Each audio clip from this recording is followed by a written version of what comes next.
আসসালামু আলাইকুম।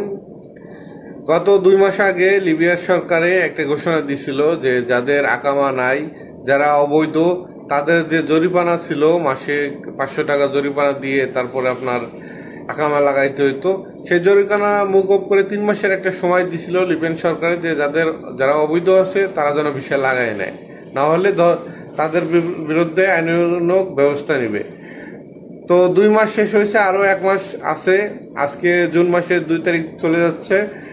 তো এখনই বর্তমানে দেখা যাচ্ছে যে লিবিয়ার বিভিন্ন জায়গায় আইনশৃঙ্খলা বাহিনী অবৈধ মানুষদের ধরতেছে, এবং আজকে একটা নিউজেও দেখলাম যে লিবিয়ান সরকারের উচ্চ পর্যায়ে একজন অফিসার এই বিষয়ে একটি আইন জারি করেছে যে অবৈধ যেসব লোক আছে আইনের ভিত্তিকে তাদেরকে গ্রেপ্তার করার জন্য এবং তাদের যেভাবে হোক লিবিয়া থেকে বের করে দেওয়ার জন্য।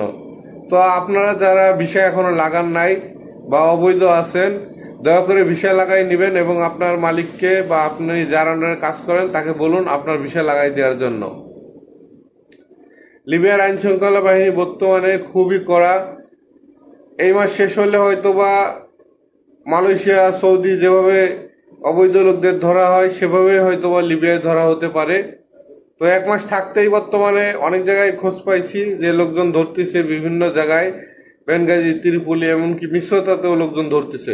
তো সবাই ভালো থাকবেন এবং যাদের ভিসা নাই তারা দ্রুত সময়ের ভিতরে ভিসা লাগাই নেন।